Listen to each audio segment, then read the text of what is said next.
Good afternoon, everyone. We are delighted to have each and every one of you join us today, either in person or in the virtual space. We welcome you to the seminar, Inclusive, Sustainable, and Resilient Food Systems, Challenges and Opportunities for Latin America and the Caribbean, organized by CSD R&D, the Environment, Rural Development, and Disaster Risk Management Division of the Inter-American Development Bank. This is the second event of the series, Seeds for Food Security, a priority topic for the IDB. We will start with the opening remarks by Pedro Martel, CSD R&D Division Chief, then Dr. Leslie Lipper, economist specialized in natural resources, will give a presentation. Next, we'll have a panel discussion between Dr. Lipper, Pedro Martel, and Pablo Ibarraran, Social Protection and Health Division Chief.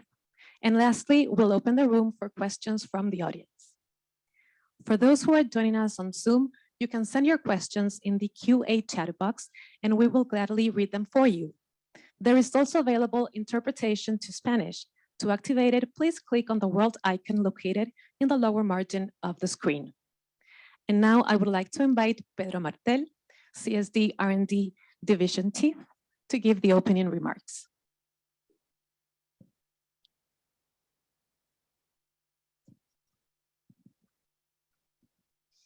Gracias, Soledad. So that's using the translation part. So thanks everyone for being here.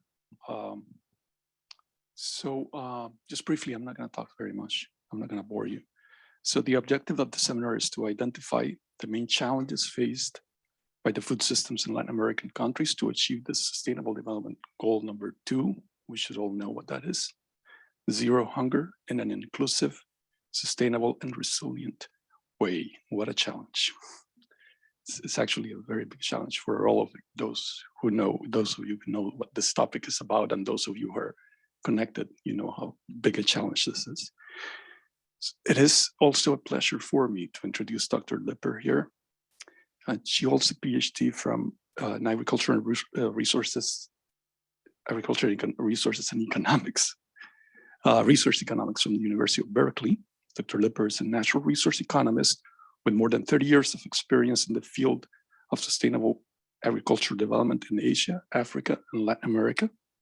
And for over 20 years, she worked at FAO on addressing synthesis and trade-offs, synergies and trade-offs between social and environmental objectives in agricultural development. Welcome to our house, your house, and we look forward to seeing, hearing, and conversing with you on this very exciting topic. Thank you.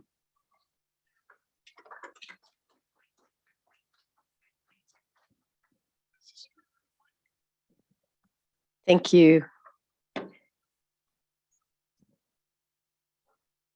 And I am very pleased to be here today to talk about food security, agriculture, and climate change. What role in achieving inclusive, sustainable, and resilient food systems? I think anybody looking at that title would agree that this is huge and complicated.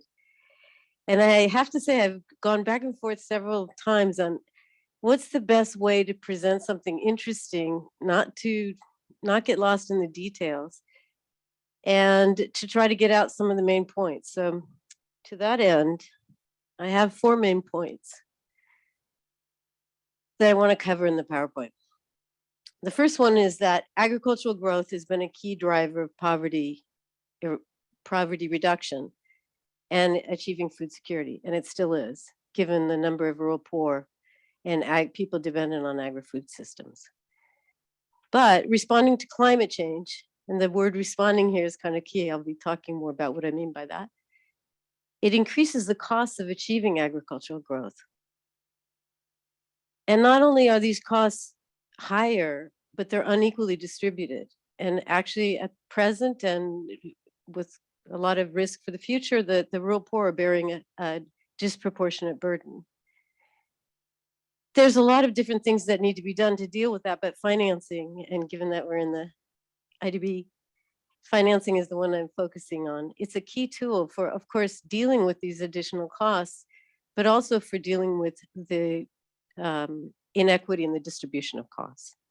So that's kind of the story I'm trying to tell. Let me start off on the first part, on agricultural growth as a key driver of poverty reduction. This slide comes from work that was done by Alain de Janvry, who's an agricultural economist at University of California, Berkeley. Done a lot of work. I think you guys, probably most people familiar with his work. And he was looking at, okay, what does an inclusive agricultural and rural transformation system look like? And this is a theory that's been studied. There's a lot of statistics, a lot of debate, very big in the agricultural development economics world, of several steps that occur in transformation of an economy, which also resulted in very large amounts of poverty reduction, a lot of people getting out of poverty. And it basically, there's these steps that Alain outlined, looking at giving access to the land and key assets for improving agricultural productivity in a distributed way. Then you see an agricultural transformation where you get some kind of diversification towards higher value crops. You get a development of value chains, move towards a market economy. You get a rural transformation where you start to see people exiting from the agricultural sector and moving into the non-agricultural sectors. You get much more commercialization in agriculture, mechanization. And then structural transformation is where the overall economy is moving from a highly agricultural based economy to an economy where agriculture has a much lower share of employment and GDP. So there's, in Alain's work and in general, there's this sort of a sequence going from building up assets, getting some kind of what green revolution, but say a productivity increase in agriculture, leading to this first stage of agricultural transformation, rural transformation, structural transformation. A couple of things to note about this is that there's been, any country that's had a massive reduction of rural poverty has gone through a process of agricultural transformation, rural transformation, structural transformation. But not all the countries that had structural transformation had rural poverty reduction. It depends a lot on how it was done. So like in this first stage that you're looking at, giving access to land, access to productive inputs, depending on how that's distributed, you would have different outcomes. So you could have structural transformation and a lot of poor people, or you could have this kind of a inclusive rural transformation. And in fact, this slide comes from the EFAD Rural Development Report from 2016, and they were looking at rural transformation, structural transformation. And you see that top line there is the Latin America, Caribbean region countries. They were looking at the change in the agricultural value added per worker, the change from the 1990s to 2010s. And you can see it doubled basically. And this indicator, the value per worker in agriculture, is one of the key indicators of this rural transformation leading to structural transformation. So actually at that point in time, it looked like, wow, yeah, Latin American countries they experienced a lot of structural transformation. In a lot of cases, it didn't necessarily give the level of rural poverty reduction, but nonetheless, up to 2010, there was a fairly high rate of it. And in fact, so you see this slide is looking at the level of poverty and extreme poverty from 1990 to 2022. From 1990 to 2010, both poverty and extreme poverty decreased. And then you can see in the more recent years, it's going up again. So, the poverty reduction wasn't only due to structural rural transformation, structural transformation, but it was certainly part of it. And then we're seeing this turnaround. It's not just in Latin America, that's actually, unfortunately, globally. And this started also this conversation on like, well, maybe we need to look better at this model because there was issues in the agricultural transformation model of non-inclusivity, people getting left behind, some really big problems with, say, the gender issues, indigenous people, lagging farm productivity, particularly sub-Saharan Africa, but a lot of questioning of, okay, that model I just showed you, the Alain de Janvier, like, do we need to rethink this? And it wasn't just that. Okay, I apologize. I know it's a really busy slide, but I crammed it in here. Because as I'm sure pretty much everybody's aware, there were two other big conversations going on about agricultural transformation. First one is that there was huge environmental costs associated with the agricultural transformation. This slide shows you the greenhouse gas emissions from the whole, this is the food system, right? Yeah. So this has like, it's two different kinds of estimates. This is from land use to the far left one. The brown is the land use emissions, then agricultural production, and then different estimates of like, say, the value chain, transport, processing. But, and that's just one of the environmental impacts, but certainly there's a lot of concern about the emissions that are coming from agriculture and more broadly food systems. At the same time, in the process of that transformation that I was just talking about, like the commercialization of agriculture, exit of people into the urban sector, you also saw a lot of change of diets and nutritional status. And so in that middle panel of the ones to the right, which comes from the FAO's State of Food Insecurity, I think it's from 2021, it shows increasing obesity and accompanying increasing obesity. This is actually a lot of the Latin American countries are there, you can see in the excess, was associated health risks. So that this conversion of the food system gave two bad outcomes, that the environmental, and here I'm only showing the climate change one, there's a lot of natural resource degradation as well, say water systems, land degradation, that sort of thing. And also on nutrition. So there's, in addition to the concerns about the inclusivity of the model and that some people are being left behind of this agricultural transformation, there's also concerns like, hey, wait a minute, this is leading to some very bad environmental outcomes, and it's not giving us good health and dietary outcomes that we want, even though it has actually led to some very important results in terms of increasing food security and poverty reduction. So it's not all negative. There were these positive results. It's mixed, no? So part of that discussion then has emerged in this bigger discussion now on food system transformation. And the food system, what I was talking about before, the agricultural world transformation, is much more looking at one side of it in this components part, it'd be on the production side. But with this concern about the transformation of the system and the change in diets, nutrition, and health, started to be a lot more concerned about consumptions and diets and linking them, that we can't look at them separately. We should look at these together. They're actually interacting, and including what links them, which is this midstream or value chain segment. And that this thing comes from the IFAD World Development Report 2021. It's with, I don't know if any of you've seen pictures of food system transformation. Usually there's like 8 billion little figures and this and that and everything touching everything. And so I thought this is an elegant, just a very simple way to say, look, the big thing about food system transformation is it's trying to respond to those arguments I was mentioning about the environment, the diets, and the lack of inclusivity. It's saying, okay, we got to look at all three components together, and we have to look at these three objectives, which include environment, nutrition, and livelihoods. Okay, so that's sort of a very short take on the ag transformation model and how it leads to the food system transformation model, and that we still are looking for a model where we're looking for a model of getting people out of poverty, and given that the majority of the world's poor people are in rural areas and depending in some form on agri-food systems, including production, but also midstream, this is still really important to consider. But we're in a different world now because we're dealing with climate change. And so that the past experiences with the agricultural growth model, there were certain costs and benefits. Now we're looking at a whole new set of costs, and that's what the next part of the presentation is.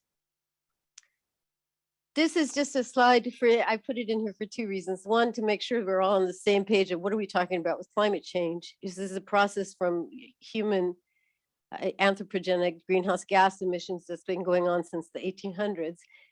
It's happening now. I mean, I have to say, when I first started working on that, you couldn't say that. It wasn't really clear that climate change was already a process happening. Unfortunately, now it is happening. And, you know, we read about it every day. So we really have to deal with it. In terms of what are the costs that climate change would impose on a transformative model in the food system or the agriculture transformation, world transformation, there's three categories I'd like to talk about. The first is the cost of reducing the impacts that are in the system. This is adaptation. So things are going to happen. There's a cost associated with reducing the negative impacts. The second one is reducing the cost of future costs, like reducing climate change. This is mitigation, so that's reducing greenhouse gas emissions. And then the third one's come up and getting a lot more attention, and this is going to be big on the agenda in the coming conference of party discussion in December. Loss and damage. Okay, what about the costs of things that you couldn't avoid, and we're bearing those costs? That's the loss and damage. So these are three categories of costs that affect the agricultural development model that we have to consider. So I'll take each one in turn. First one is adaptation. That's the formal definition, I think, from IPCC. It's avoiding, resisting, and recovering from the negative impacts of climate risks. And the climate risks, there's these three elements. This is also straight from the IPCC, the Intergovernmental Panel on Climate Change.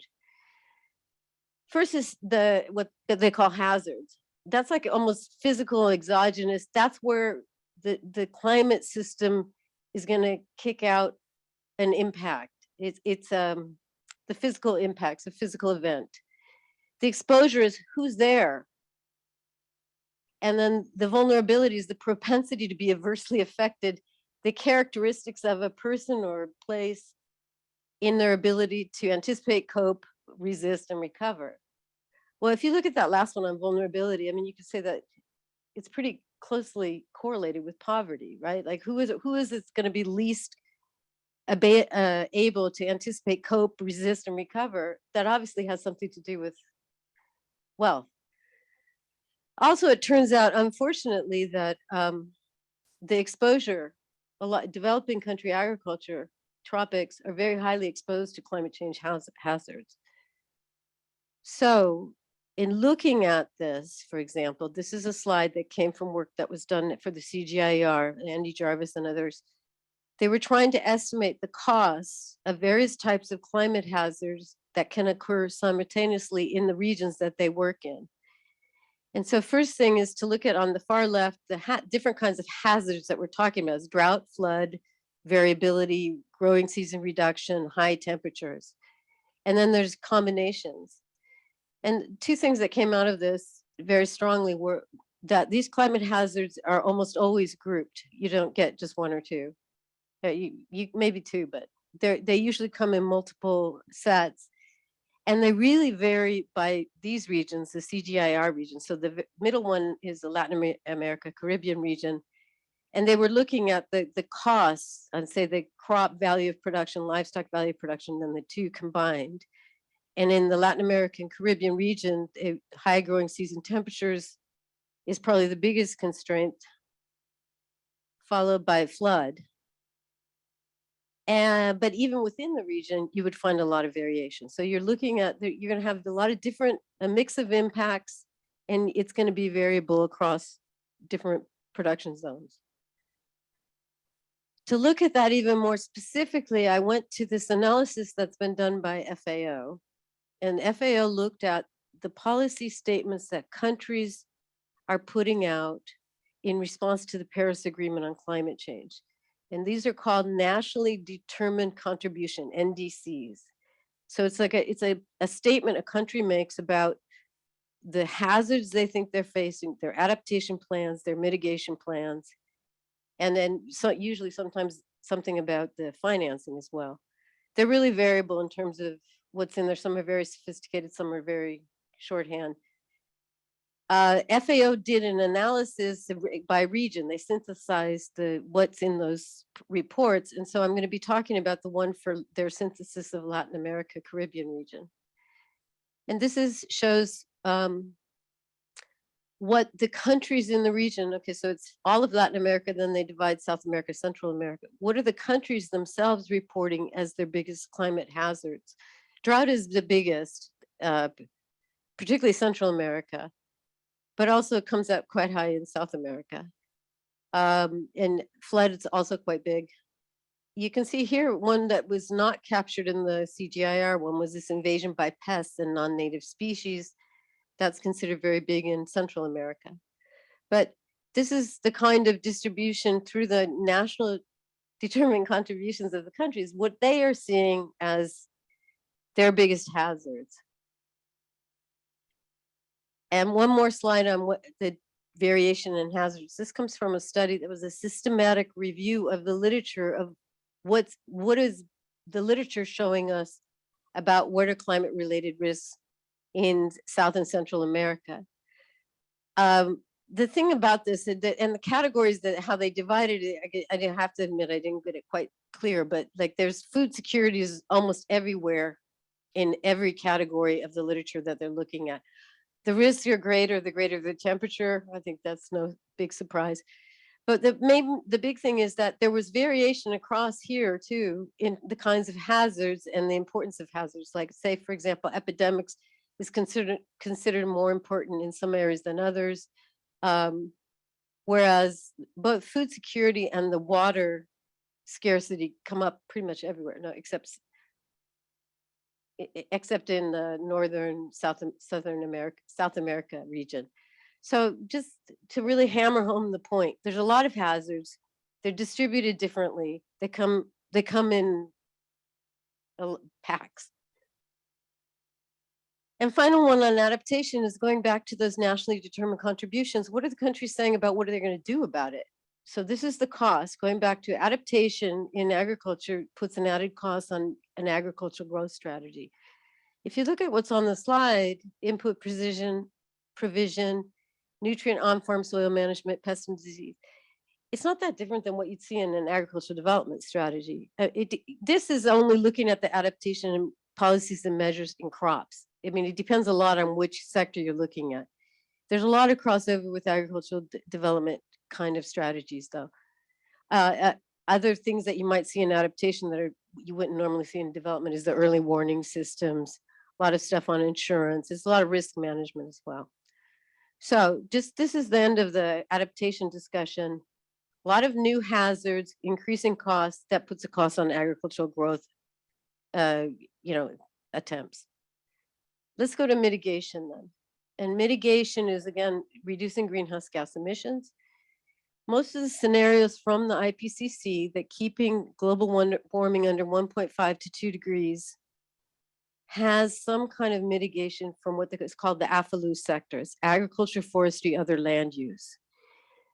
That would include things like afforestation, bioenergy, crop expansion, and the reduction of agricultural emissions. It also includes like stopping deforestation. The thing about those strategies, first, two really key things. They're essential to keep in the global modeling of how are we going to keep ourselves under 1.5 degrees, which is already pretty difficult to get, but even 2 degrees. And that these strategies can actually impose costs on certainly on the agricultural growth model. This is a copy of something from Nature Climate Change, a study that was done by Rowe et al. They were looking at, well, where is the best land-based mitigation options? And they found that almost 80% of the cost-effective land-based mitigation is in, I think it's low and middle income countries or developing countries. As you can see here, like Brazil is top up there, they're looking at the mitigation from different kinds of AFLU. The one is land use change, so that's reducing deforestation, reducing peatland conversion, coastal conversions. The purple is stuff like forest management, peatland restoration, agricultural soil carbon, and then the blues are the livestock, fertilizer, and rice cultivation. So what this slide, what I wanted to show here is that the land-based mitigation measures are essential to keep under 1.5 degrees and even 2 degrees. And that they're mostly those where you can do that is in cost effectively is in developing countries. So this actually puts a cost, another cost on an agricultural growth model because you're facing a constraint of reducing emissions while you're also trying to grow for the poverty reduction reasons. So in fact, there was a study done by Tomoko Hasegawa, she's done several, but basically looking at these, this is using these big integrated assessment models. So there's a lot of caveats, but just saying, okay, if you have the land-based mitigation and up to, it doesn't say, I think it's up to 2050, the negative impacts on food security of the mitigation requirements are greater than the negative impacts of the climate change under certain scenarios, right? Of course, the fact is you would have, if you did have this kind of mitigation, you would have the climate change impacts plus the mitigation impacts. So big, heavy cost, particularly on rural poor people. So that's the second area of costs associated with climate change. And yet, going back to those NDCs, what we see, there's a lot of forest land is in every one of the ones from Latin America, Caribbean. There's a lot of agricultural type stuff, livestock, not so much, but it's there. So let me move on. The third area of cost, of course, was loss and damage, and this is just kind of emerging. So I only put one thing here. This just came from a report, FAO 2021. It's looking at the impact of disasters and crises on agriculture and food security. And, you know, in this area, there's a lot of controversy on what you can attribute to climate change, what would be in any case. But so I just to give you an idea of the kind of things that people are talking about, since between the period of, 2008 to 2018, USD 29 billion in the Latin America and the Caribbean lost to disasters, and that it's increasing over time. So this is something that's now very much on the agenda. Like, what are we going to do about the costs that have already been incurred? This is the third category of costs. So 3 big costs: adaptation, mitigation, loss and damage. Now let's go to the unequal distribution. Let's see what time is it. How am I doing? Okay. First, this slide shows, it's a snapshot from 2019. It shows per capita emissions by region. To the far right is the very highest one at 200, is it? No, 20.8, sorry. Can't see without my glass. 20.8 North America. And then over here you have sub-Saharan Africa is 1.6. Sustainable level to keep under 1.5 degrees is even lower at 1.1 level. This, like I said, it's just 1 year of time, but basically overall, rich countries have emitted more than poor countries. And more recently, rich people, even in poor countries, are emitting a lot more than poor people. It's much more, it's not so much at the country level, it's shifted much more to within countries. Sorry.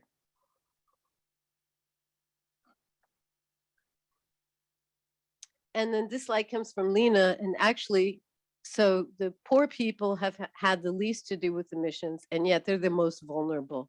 This is a slide that maps moderate and severe food insecurity across vulnerability to climate change, which is the ND gain index. It's an index that's been devised to look at vulnerability, and basically finds a positive correlation between vulnerability and food insecurity. So poor people are more vulnerable. In particular problems, Haiti, Jamaica, Guatemala, and El Salvador, Honduras, Belize, and Peru. So poor people causing the problem the least, but bearing a very heavy cost. And it looks like they may continue to bear that heavy cost, because what this slide shows you is the very far left, the bar shows you how much emissions have already been emitted up to 2020 and who emitted it. North America is the biggest share, 27%, Europe 22%, China 11%. The little dark green bar to the right is how much more we could emit as the globe to stay under 1.5, and then the lighter green is to stay under 2. So you can see that the division, if you think of it as a big pie, I mean, a lot of the pie has already been eaten up, and it's been eaten up by wealthier countries, and now more recently, wealthier people across all countries, poor people across all countries having much lower emissions. The question is, how is those last remaining bits to be divided? And that's where there's an issue of like how much of this could be inequitable in the future. So now I'm in the last part, financing. It's really, of course, it's important to meet additional costs. That's how you do it. But it's also important to design it in such a way to address these inequities. So there's a huge amount of discussion around financing. There's just the Paris Climate Financing Summit that's in conversations coming up to the COP. It's also in just G20 financing reform. It's not enough money is one that probably gets the most attention. It's also high cost money. It's not enough grant. It's not enough, anyway, high cost money. One that's coming up a lot and was just mentioned yesterday out of the food system stock taking at FAO, this fragmentation. There's too many different funds and lack of coordination between them and high transaction costs. So it's not just, there's not enough money, it's hard to get it. This gives you some idea of what we're talking about in terms of complicated. To the far left shows you the different kinds of, what do they call it? The sources and intermediaries. So this includes like the MDBs, but National Development Finance Institution. This is only climate finance, by the way. This doesn't have development finance. Here's the people. In blue is public sector, red is private sector. If you go over towards the middle, you'll see that there's a much bigger share right here, mitigation. Look at adaptation up there. Mitigation, reducing the emissions, is getting a lot of the attention. Adapting to the cost of climate change, which is mostly being borne by poor countries, poor people, really underfunded. In the middle, there are the instruments. Project level market rate debt is probably the biggest. Grants, very small. This system, this is to give you an idea of the fragmentation. This is sort of how the global architecture of climate finance and how it links in with, say, the MDBs. So the MDBs these are UN agencies, then the MDBs. They're channeling both development finance and climate finance, but the rules on the climate finance, even within these many different instruments of climate finance, vary, and then that varies also with development finance. So highly fragmented system. In terms of the amount, it's not just that there's not enough, but when you start looking at the small scale agricultural sector, so those two little green squares in the first gray square, 569 million, I guess it is. This was a study that was done by Daniela Shiriak for EFAD, trying to track how much of climate finance is actually going to the small scale ag sector. And the answer is almost nothing. It's minuscule out of a sector out of a share that's already very low. So not enough financing going to developing countries. And out of that, it's really a very small share going to small scale agriculture. And yet this is a sector that's really key for poverty reduction, bearing heavy costs under climate change. This is a slide that comes from the MDB. MDB's put out every year a joint report on climate finance. This shows the type of instruments for climate finance. So that would include financing for both adaptation and mitigation. You can see the majority of it is investment loan and the grant share is very small. So right now in the world, but particularly in anticipation of climate change negotiations, but also in the G20 this was discussed, this financing reform and the call for greater coordination between development and climate change and investment planning and implementation is one of the proposals out there. A lot of discussion on better coverage of financing global public goods. Addressing debt burdens is a big issue in the financing reform. And for the climate change, certainly setting up and financing this loss and damage fund is one of the key things on the agenda in December. So here's the last couple slides that I wanted to leave you with. You know, you see a lot of stuff. The Economist just ran an article about climate change and development and how there's a trade-off. And I think yeah, there are trade-offs. They're two different things, but they are inextricably linked. I think now it's very difficult to think of long-term investment planning in agricultural development that wouldn't consider adaptation. I mean, you have to consider the climate, and the climate is now changing. That means adaptation. So certainly, like, linking the adaptation and development side of things is necessary. On mitigation, and this is like a whole can of worms that we could have a lot of discussions on. Of course, in terms of looking at growth now, the kind of agricultural models, we don't want the models that we've had in the past. We've seen that there's problems with those models, and that we have a lot better ways of lower emissions growth. So it's not that you can't have any mitigation. You would have a lower growth of emissions than, say, China had, or the US had in the past, or Europe, certainly. You go far back in time. But you would have some kind of emissions growth, but a lower emissions growth. So I think the current responses to climate change are imposing costs on the rural poor. And sometimes I think it's kind of invisible. Like in the food system transformation discussions, there's a very heavy emphasis on mitigation. I mean, it's urgent. We need that. And of course, like, say, no deforestation and reforesting lands. That's really important to do, but it's also really important to realize that that has certain implications in terms of a whole dynamic strategy that had implications for improving people's livelihood. It's not the only way to do it, and maybe not the best way, but just to cut it off without considering the full implications, I think, is really problematic. And that's the second point, the insufficient consideration of mitigation impacts. I also think part of, like, this mitigation costs in developing countries being really cheap is because the full cost, the opportunity costs of the mitigation are not really considered the full development costs, like that you would lose this whole dynamic process of agricultural transformation that did lead to poverty reduction. And this is the last one, really. So the MDBs are really key in this whole reform discussion, because the MDBs are this crossover of development and climate. It's a crossover of financing, bank, but also technical capacity, because a lot of what we're talking about is changing the way you do investment planning and financing.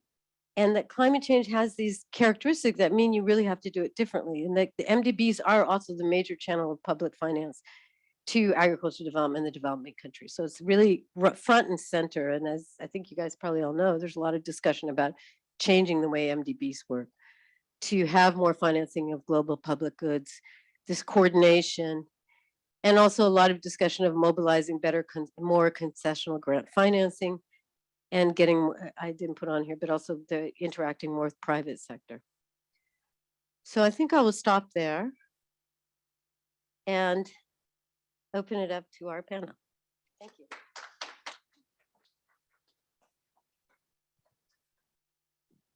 Thank you, Dr. Liber, for your presentation.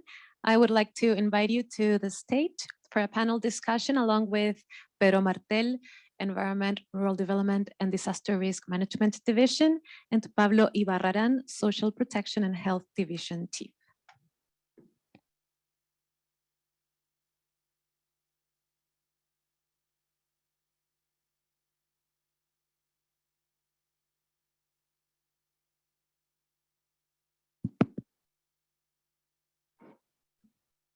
Okay.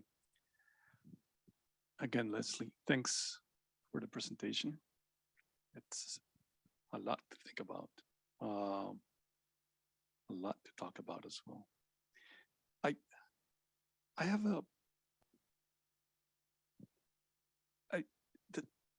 conversation when I introduced you, I said it's going to be about how we achieve the challenges of achieving that zero hunger, sustainable development to goal to, and I sort of follow you through that, but then I think it would help us get there if you think about your experience at FAO and all of the other countries you've visited and worked on, and say, hey, I've seen a couple of examples that talk to this point, talk to the deal of facing the trade-offs, and at the same time helping the trade-offs of the cost of climate change mitigation, climate change adaptation, and the need to do good for the poorest of the poor in a way, right? So can you talk about that and see if, something that brings it home in terms of applicable, I don't know if it's too much to ask. That is a very hard question. That's why we're here for. Yeah. I mean, when I was in FAO, I worked, in fact, I led a group working on climate smart agriculture. So that was like looking at how do we combine adaptation mitigation with the agricultural development strategies. And we worked with 3 countries, Zambia, Malawi, and Vietnam. It was funded by the EU. And that project basically was a lot of what I've been talking about here, like we did a lot of analyses and planning of the adaptation needs, the mitigation potential, and then tried integrating it with the ag development planning. One of the most tricky things was dealing with the ag people and the environment people, because the people that do climate change are environment, and that they were not coordinated and they didn't agree, and there was a lot of competition. And so that actually working across the two, and we had a lot of consultations, we eventually got a lot better coordination between that. And in fact, there was sort of an coordination between the National Agricultural Plan and the National Climate Change Plan, just in Zambia, which so happened they were doing the two at once. And that was really a big deal, actually. That gives you a lot of room to get improvements, because if you have some kind of contradiction, even in your own government, your own implementation, and against a very difficult problem, it's even harder to look for a solution.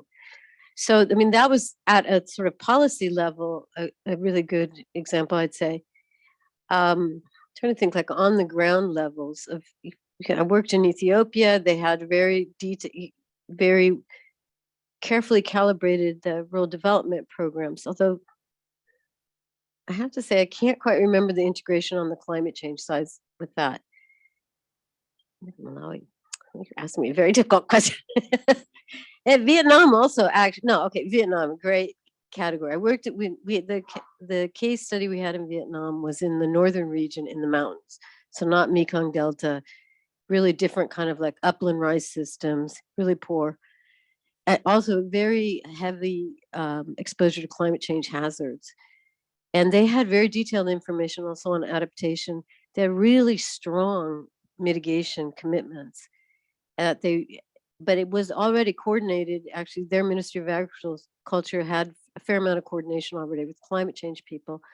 And they were implementing this through different kinds of programs on the ground, including one that included conditional cash transfers as part of a bigger package. So it wasn't just like, here's the new agricultural technology.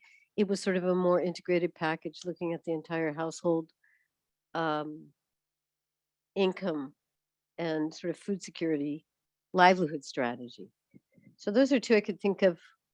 It'd be interesting to see. And actually, I worked for many years in China, and the Chinese were also quite adept at bringing in some adaptation and mitigation planning into agriculture. I didn't work specifically on any one project, though. I think that's, I was aware that it was a hard question. I have no freaking idea how to answer. The first one. but it talks to the issue of coordination at the national level in policy making, and I believe that you're trying to address also at the ground level point, because I think that's key. I mean, that's something that we've been talking about. We don't have a silver bullet for that, but that's actually a conversation we're having. And now with that, to what you just said, being able to measure the results or the impacts of those interventions in a way that is meaningful and informs that sort of coordination that needs to take place. Because what happens is we put a lot of work out there, we try to do the things, and then we don't measure it. And we don't know which one is it that we're impacting. Is it mitigation? Is it adaptation? Is it, or is it the incomes, the livelihoods?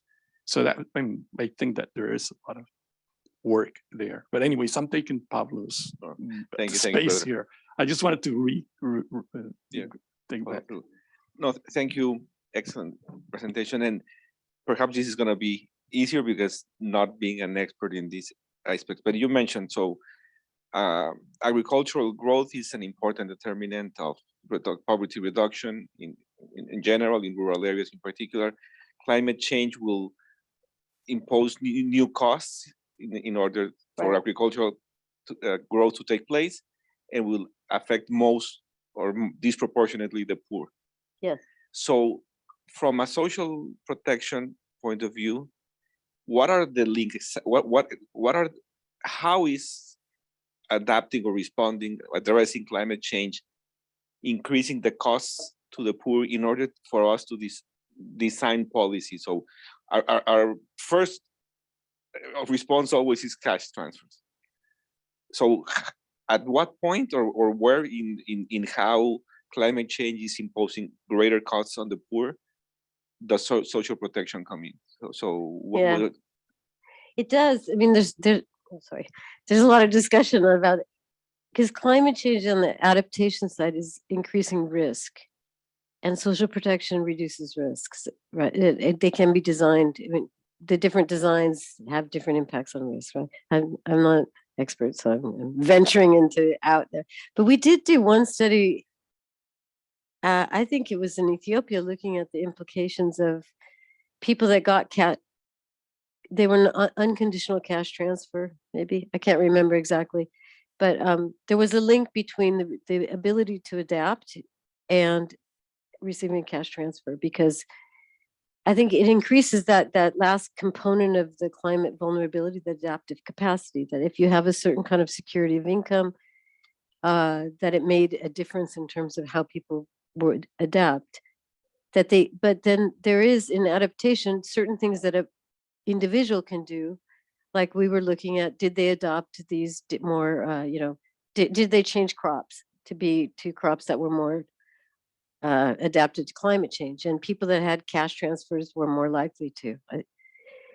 But of course, in adaptation, there's a lot of things that an individual can't do, like to have a flood barrier, or big infrastructural kinds of things, or early warning systems, in which case the cash transfer is it's a separate issue. It helps at the individual level in managing the risk, and risk is a huge implication of what climate. It's already been a huge problem in agricultural development and poverty, and it's just been augmented in the level of uncertainty.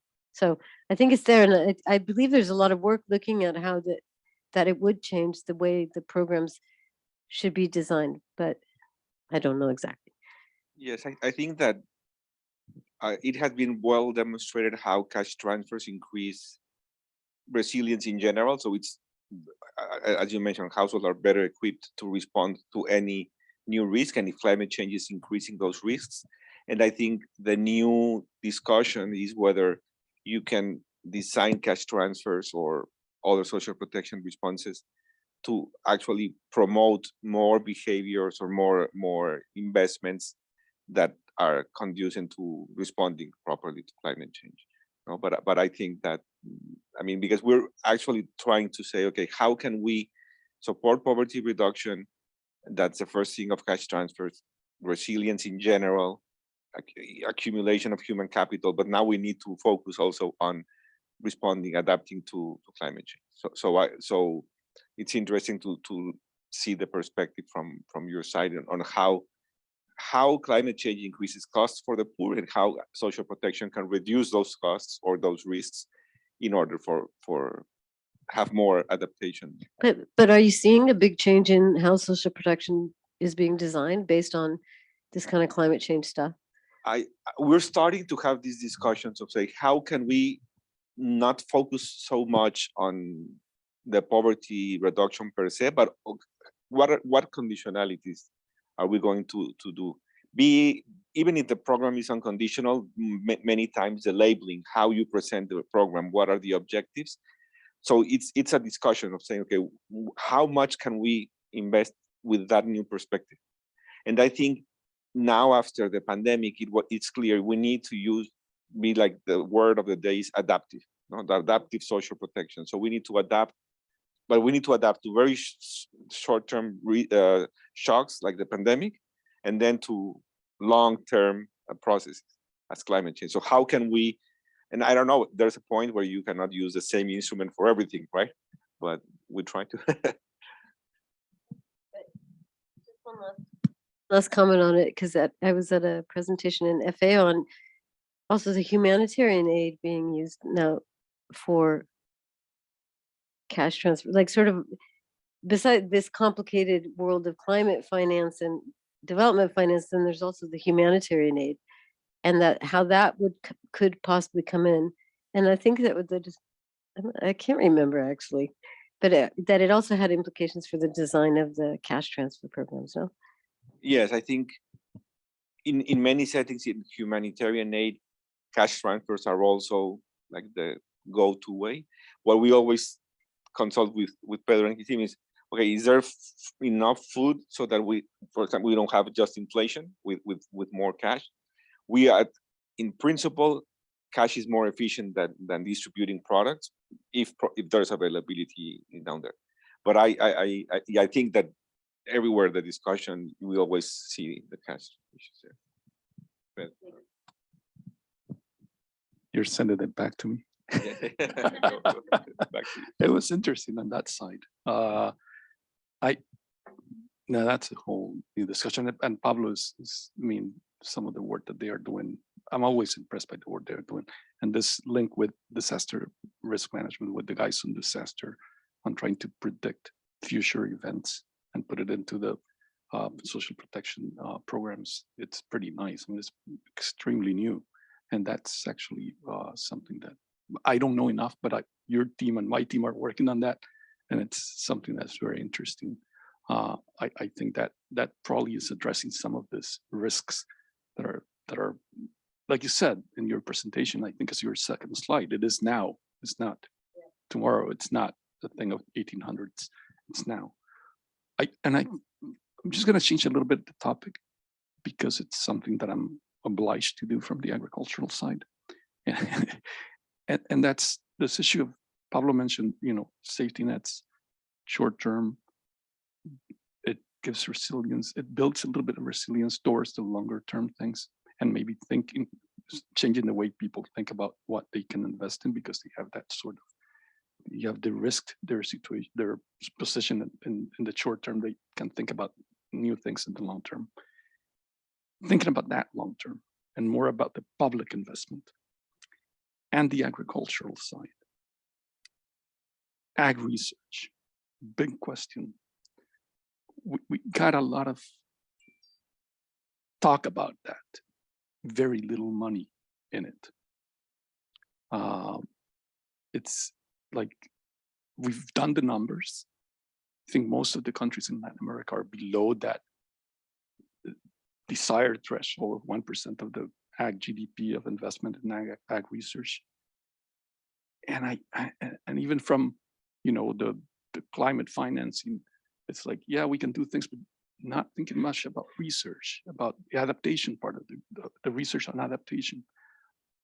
Any thoughts about that, how we can change that mindset, or what can trigger that mindset on our side and others who help us drive that point home? And maybe I'm wrong, maybe we don't need to invest in ag research. It's another hard question. There's an increase in ag research finance in private, right? They'd all shifted into private in the public sector. So I guess the question is kind of like, well, why? What can you do to get public sector ag research?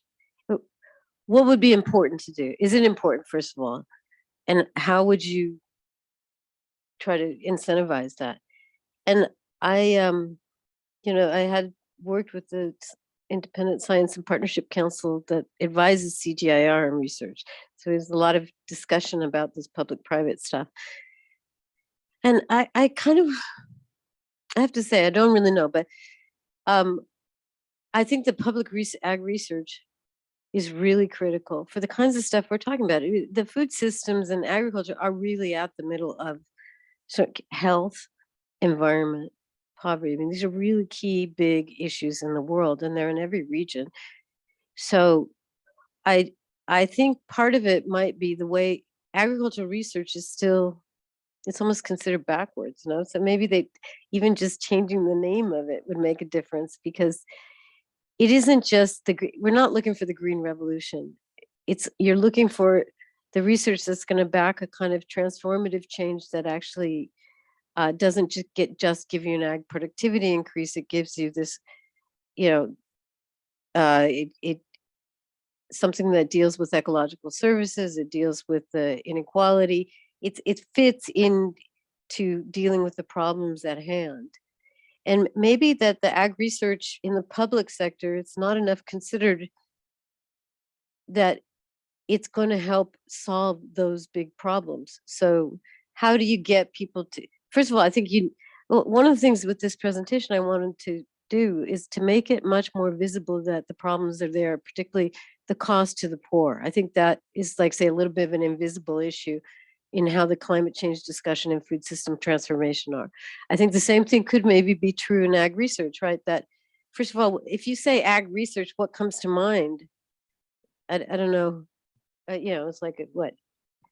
It doesn't give you like the grand future of solving humanity's problems. So maybe a little bit more to get it clear, like, and frankly, some of it really might be just a name change, but it's much more than that, of course. Yeah. But it's two things. Why should the public sector invest in it? And then it means you also have to change, because a lot of ag research is still kind of that old ag research, and it does need to be repositioned to deal with this more complex world. That's what though. I've heard this from our colleague Ruben Echeverria, who says there's the new public goods in ag research that are not the same that we talked about in 1980s, or it's different public good or market failure out there.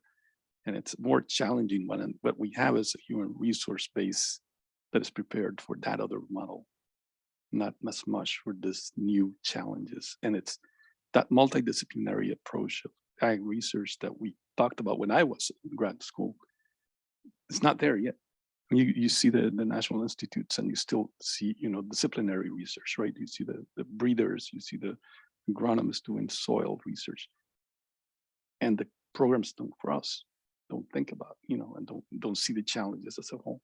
And it's easy to talk about it. It's very hard to do, but it's a time to think about what incentives we have to think us as multilateral development banks, when we talk to the INIAS, the National Research Institutes, to think how we can actually bring in that kind of thinking in the new institutional approach. So thank you, Pedro. And I think our sector will be a good consumer of the new agri-research if you're focusing on how to address these costs for the poor of this transformation, and how to address that. So I think that's a very important point. I want to go back because when most of the conversations I have with Pedro and his team revolve about food security, right? Because, and that was the title also of the presentation, because they say, oh, food security, what can we do together? And then we talk about production, we talk about the issues that are more related to both social protection and health, right? The access and the utilization. So my question for you is, this is a multi-sector, multi-dimensional challenge. So from the perspective of what you presented in the presentation, how do you think social protection or health, because I have both hats, so I can benefit from that,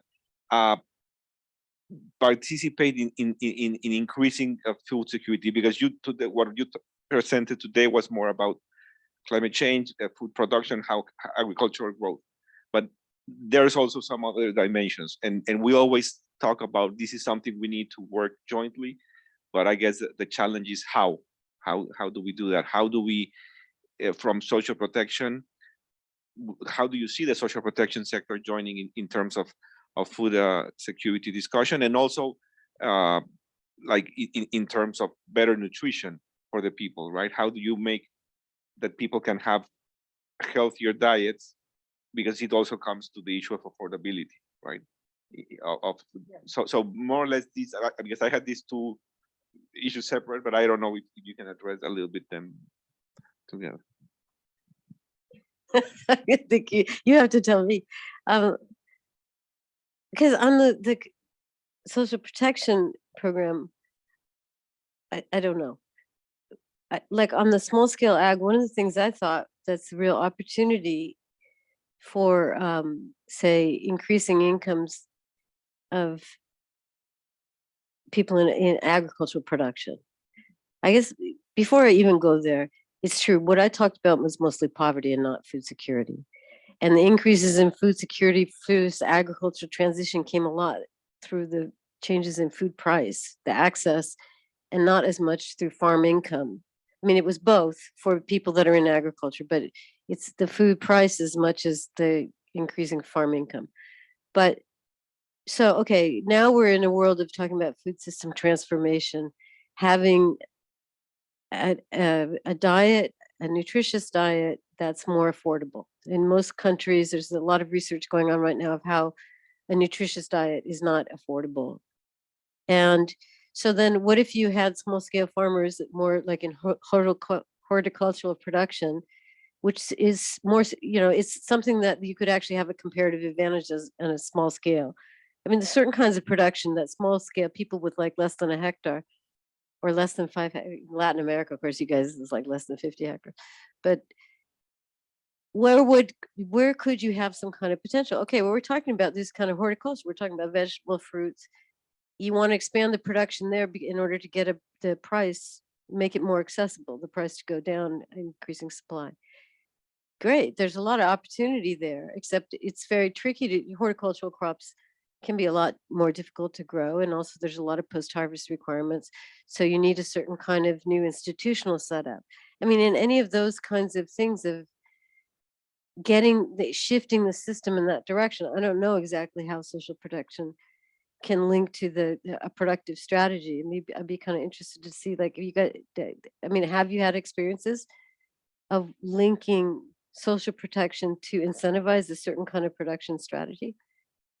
Yeah, we were mentioning the other day with Pedro, there are some like cash transfer programs that was in Mexico, where you try to it was supported farmers in trade liberalization, but the idea was to provide that support for farmers, and it goes back to the issue of taking the risk, right, of switching production towards something that's, in this case, it was more let's say, yeah, profitable, and then you can also put some other incentives towards something that's more adaptive or something. But I think A big thing on that also is that the returns take time, right? And so the social protection could play a really key role. This delayed returns, it's big on the public goods too, like on restoring ecosystems.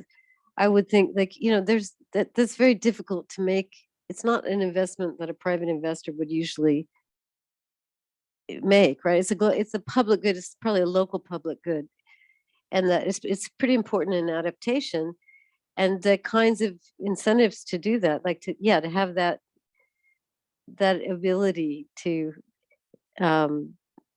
survive. Because I worked on a project in China once with Tibetan yak herders, and they had this certain kind of grazing land that was highly degraded, but a really, really high carbon content, so that it had a lot of potential for soil carbon sequestration. But in order to get that, they would have to take the animals off for like up to 7 years. These are people that are already pretty food insecure. They can't do that. Where are they getting? There was no other place they could take it. And so could you guarantee their income over a period? Also, what if there was a major change in the market? What would happen? But I mean, I could see a role how that could work there. You just reminded me, I wasn't going to comment on that, but it just reminded me of something I did in Bolivia.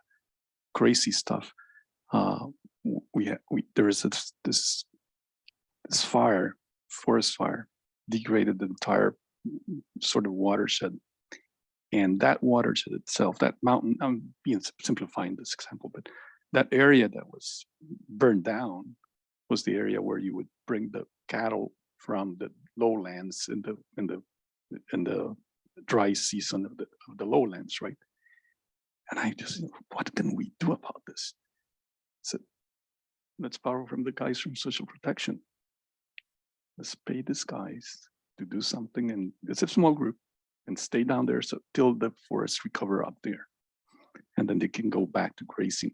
It's sort of a little bit of what you're thinking about, connecting the instrument itself and the thinking of the target people that you want to work with, and give time to that low maturity investment in research or solutions that will be a longer term solution.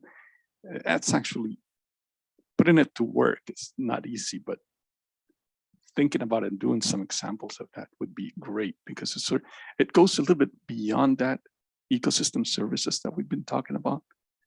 It's a little bit beyond that, because you're thinking about technological solutions that are longer term maturity for those people that are most affected by the impacts of this challenge. And then you sort of bring it together, a well-targeted social protection program with investment in agricultural research development. I mean, that if we could do something like that, it's maybe just as an experiment. Oh, you wanted to comment on that or not? I do. You make me think, because one thing I want to ask on the social protection is, like, in this whole conversation on mitigation, let's say from those things I was showing you that, okay, no more deforestation, afforestation, big changes in ag. What if you paid, if you made a direct payment to cover those costs? I mean, right now it's way underfunded, but let's say, would that be enough? Because what more, I've been thinking that the thing about the ag model, that ag transformation, it's a dynamic with a lot of linkages. Okay, so if you just give people a direct payment, social protection, to what extent do you see a dynamic process that could lead to a bigger scaling up of poverty reduction? No, I think that that's an excellent question, and I believe that that's the idea or the theory in terms of saying, okay, we need to pay, and probably you don't need to pay the full cost in the sense because of the dynamics, and people will adapt, and people will even with those constant flow of resources will take different risks and take investments in other activities. But I think the point and this relates, I guess, to the discussion on the just transition, to say there are some people who are going to lose, and those are the poorest, and we need to do something about it. Because I always like to think about, when we talk about trade liberalization, it was the same story. Oh, this is great for overall. Some people will lose, but you say, okay, but well, bad luck. They'll get eventually better. But the point is here, that doesn't happen. So if you're not explicit, and now there's this big consensus, okay, the cost of inaction is too big. So we need to act, but we need to incorporate those costs that people are going to pay and compensate, and probably do it in a way that you don't inhibit like innovation or adaptation. So that's what you were going at. So you don't want just to say, okay, sit there and don't do anything. No, it's okay, we'll help provide some resources, unconditional resources, but in a way that it will help you, or you don't feel stiff and say, okay, let's do something to change the activity. No, because okay, when I started working on this, actually, it was like, maybe does climate change make it that the ag transformation model is no longer viable, right? Should we think, okay, it's true, in history we've seen this happen in a lot of countries, but a lot of things have changed. Maybe that's not the best way. What's the best way to get people out of rural poverty right now, say in sub-Saharan Africa? Is it the ag transformation model? Maybe not. And climate change really changes it.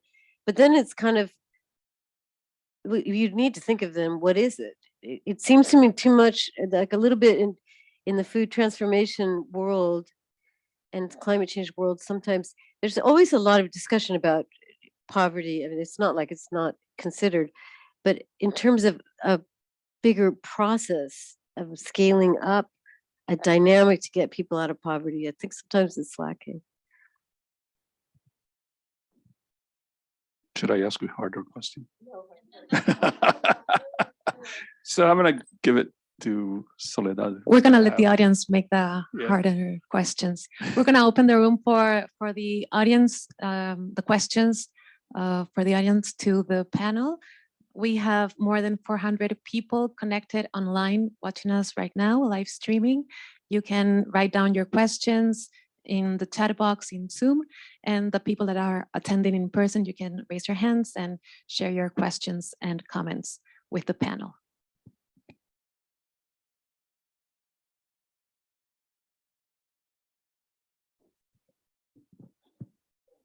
Hi, thank you for that conversation. As you were presenting, I was thinking about all that structure with, in terms of those international institutions like that WRI scheme that you showed. We have proved that we are not enough in this problem, right? And the private sector has proved to be more effective in some areas. And there's this vague thing called the market, right? Where do you see those two actors, private sector, public sector, because multilaterals, we work with both of them. Where do you see that intersection trying to work with these vulnerable populations into trying to get out of poverty as they adapt to climate change?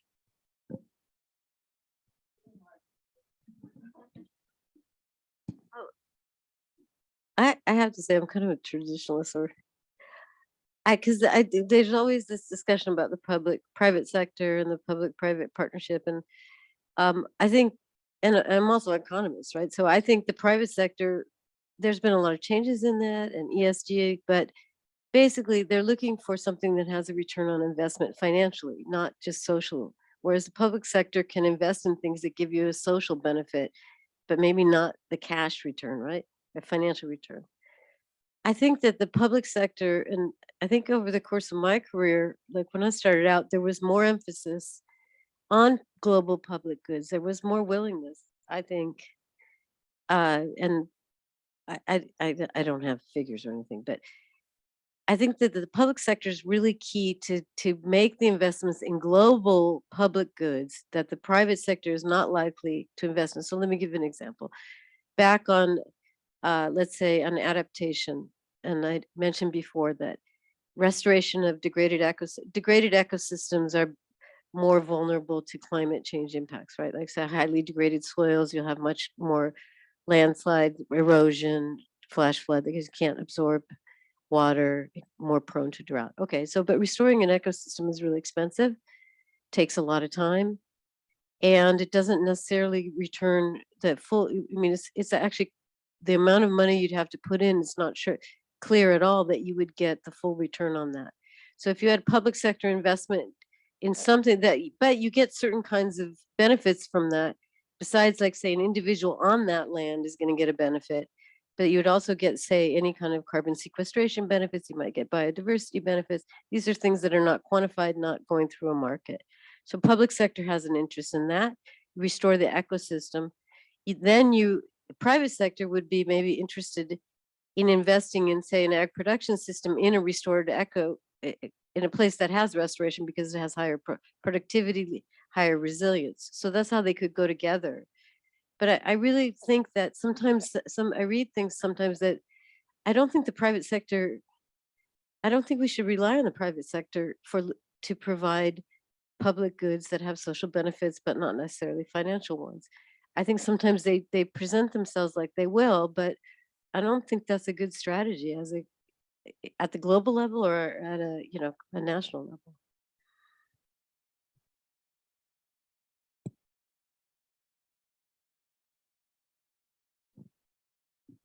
Thank you for the presentation and fabulous conversation. I want to go 2 steps back, and part of the discussion that you were proposing is on agricultural growth. I think you mentioned just a bit about it, but what would be the alternative? Like in the ag sector, we are driven by yields, and if we go back to that very nice image on connecting with production and diets and health, how we change that model from that assumption? Like what is the alternative? Thank you. That's a big one. I think I will give that to you. Yeah, well, I mean, that is the question, right? Everybody's looking for that answer. But one thing, like in that, the graph that I showed you was from the IFAD Rural Development Report 2021, and it was looking at food system transformation and improving rural livelihoods. So it was kind of like, okay, what's in food system transformation that can improve rural livelihoods? Because IFAD, is focused on rural livelihoods and small scale agriculture. And the thing that came out of that, though, is this midstream. Like, there's been a lot of focus on the production side of small scale farmers, but that this whole value chain, so that's the small scale processors, it's transport, it's this is in the midstream, merchants, the midstream of the food system, and that has a lot of potential for being a source of an equitable change. Okay, that hasn't really been the focus in the past on value chain development. It's just kind of straight up market thing, right? Like the private sector. But could you work in there to try to look for it's the kind of the equivalent of what people were doing with small scale farmers, of making sure they have access to assets in order to grow? Well, maybe you could do the same thing in a midstream employment scenario as well. So that's one alternative that seems to have a lot of potential, especially because the midstream has a lot of implications for the environmental outcomes and the dietary outcomes.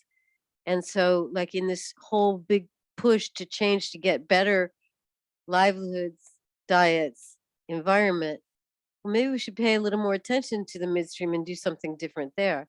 And that would be then there's a lot of implications also for gender, women very active in that value chain. So looking there for sort of more innovation solutions, I'd say, is one of the big areas. And another one is, of course, changing how ag production systems. But in general, in the food system, I think also just the interaction, like paying attention between the interactions between consumers, value chains, producers, and strengthening that is something that hasn't been very much emphasized in the past. And as you change that, there can be new opportunities. I mean, there's more than one way to do a lot of things, and you can build that just like I said, the structural adjustments, sometimes it was really good for poverty reduction, sometimes it wasn't. It depended on how it was done. So, but I'd say one of the big things is that looking at things together, and then also much more focus on that middle segment.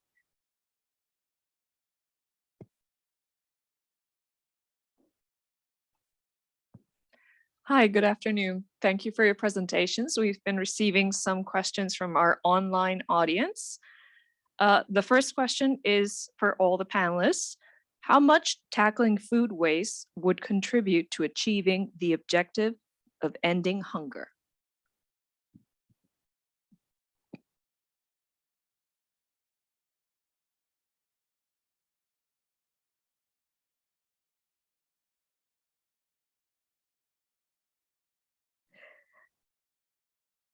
I have to say, I don't know. It is a very important thing in the food system transformation part, a lot of it around the emissions, right? That it would really reduce emissions. In terms of ending hunger, I haven't seen as much presented that way as particularly like saying what I was talking about, like the dynamic process of a economic dynamic that would reduce poverty. I've seen it discussed much more in the context of the environmental implications. So bottom line, don't know. Well, you took away my answer. But other than that, I mean, it's like not knowing is one part of that. The other part is understanding, well, what we mean by food waste. There's a lot of numbers out there. So there's food loss, and there's food waste. And you have to understand exactly what we're talking about.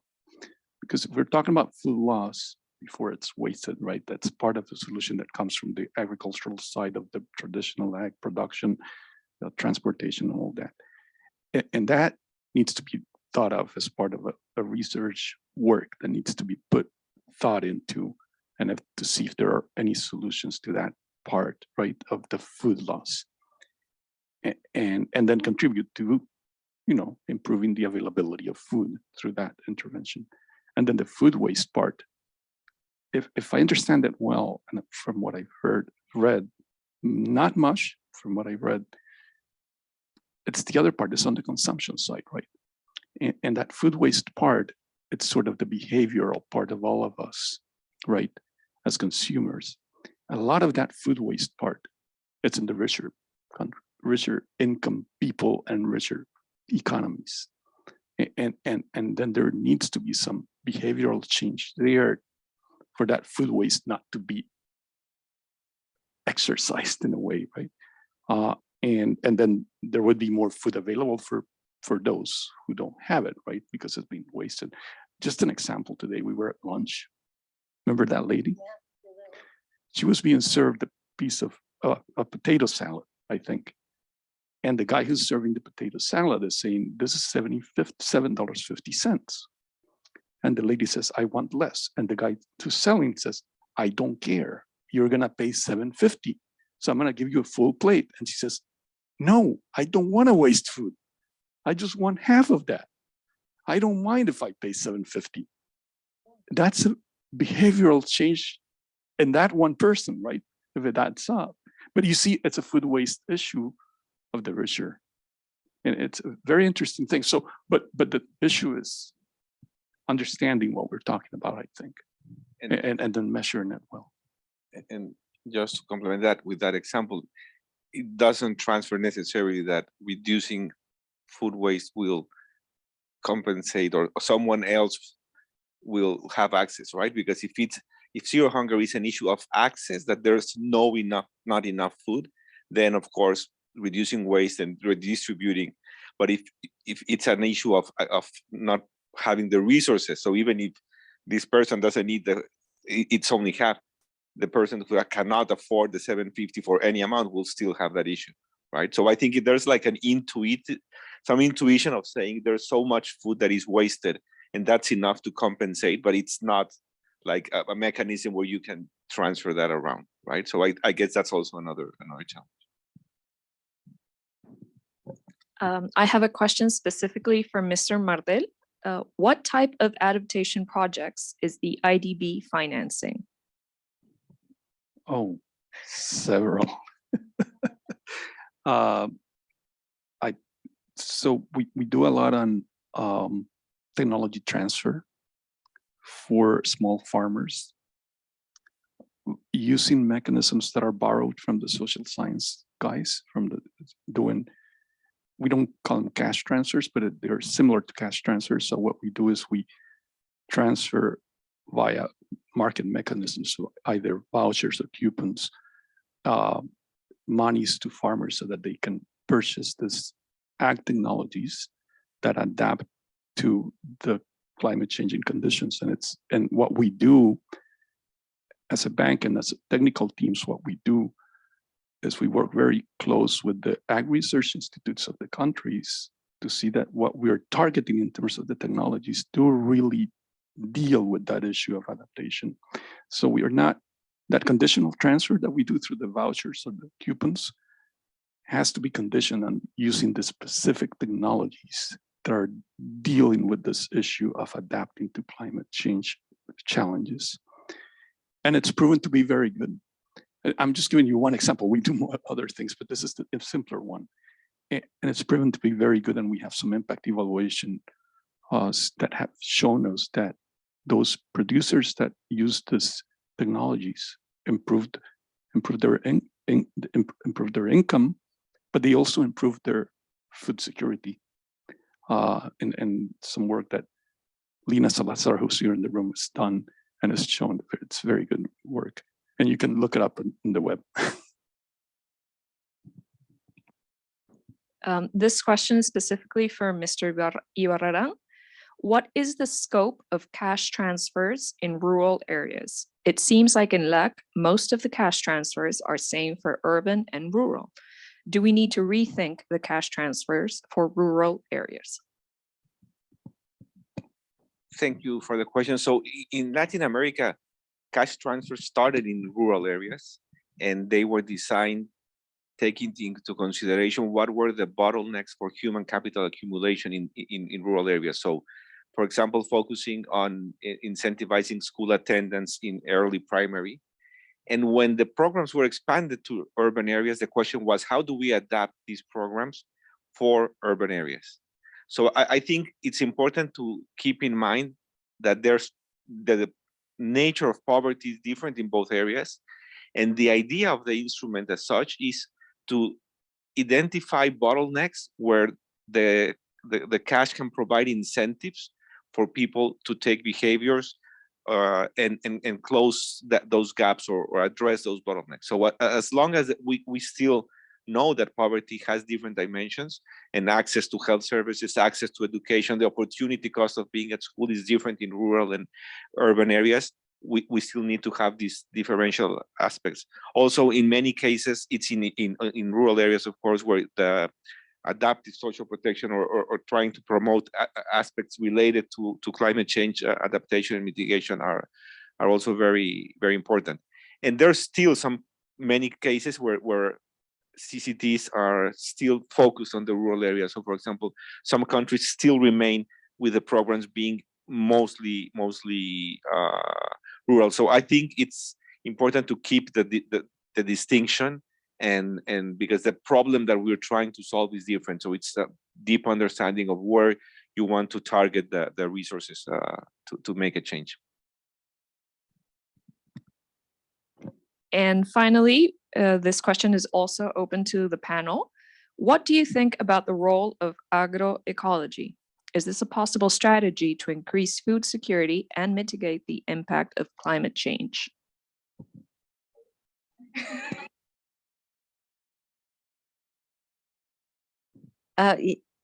Yeah, I think it does potentially have a very important role. But of course, agroecology is a word that has more than one meaning. So I think agroecological systems, and it's very much underused, the concept in ecosystem services in agriculture, and we're coming to realize much more how important it is. There's more than one kind of agroecology approach, just like there's more than so I have to think how I want to say that, because I've seen things presented by agroecology that I didn't think were very viable strategies for poverty reduction. In fact, I thought sometimes they were a little bit underestimating the costs of making these kinds of changes. Like I was talking about the change in an ecosystem, it's a huge. If you didn't change it, it was very difficult to make really a decent living. If you did change it, you would have huge costs. It's very difficult for an individual poor person to do that. And I do see sometimes in the agroecology literature that's a bit underestimated. And I think that's a problem. On the other hand, the agroecology bringing in the much more attention to agroecological systems is really important. I think too much of the sort of modern technologies was substituting modern technology for ecological services. So like you could think of an example of that, like, well, fertilizer, right? Like instead of a really integrated nutrient management, you could just use a fertilizer, let's say, and you didn't have to pay as much attention to the soil quality. Whereas now, I think it's gotten to be a lot clearer that if you pay attention to the ecosystem services in the soil together with using a modern technology, it doesn't mean one or the other. That I also find it problematic that it's so divided sometimes. It's like you're either this or that. But I mean, any modern technology is using the ecosystem services that are there actually can very much enhance what you can get out of the technology. And sometimes it's complementary instead of a substitute. And sometimes you can also then avoid having to spend, these are fairly expensive capital inputs.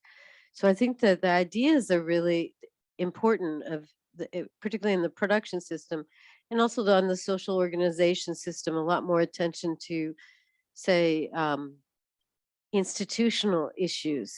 A lot of the ag development discussions, it's around these technologies, and yet there's really a big need for institutional innovations as well. And that I think agroecology pays more attention to that sort of thing. So I think and of course the agroecological systems have really important implications for both increasing resilience and in some aspects of mitigation, not always, but so yes, I think it can be very important there. I just want to add a little bit to that. I don't know why you didn't mention it out loud, explicitly, because I think what Leslie said, it's pretty much complemented with what she said in her presentation. When we're talking about this, we have to think not only about the tool itself, which is agroecology, but about the livelihoods of those that are going to be affected by that new technology or new way of producing. And that's very important, because if we don't take that into account when we do the design of the interventions, we're not going to solve the adoption puzzle, right? Because that's the thing. We think that we have a solution in agroecology because it's perfect in and of itself. And it probably is very good in terms of what it's doing for that objective of conserving and improving the quality of the resources. But we're not thinking about those who are going to be using it and their livelihoods. And that's important, very important, because the only way you can solve that is understanding how they work and adopt. And the one thing that it will drive into adopt is if it improves their livelihoods. Otherwise, it's not going to adopt them, right? It's sort of, what's the adoption puzzle? I like that phrase from your professor Deschamps. So you have to think about the adoption puzzle of this. How do you solve that? And a lot of it has to do with how it affects the livelihoods of those who are going to be using it.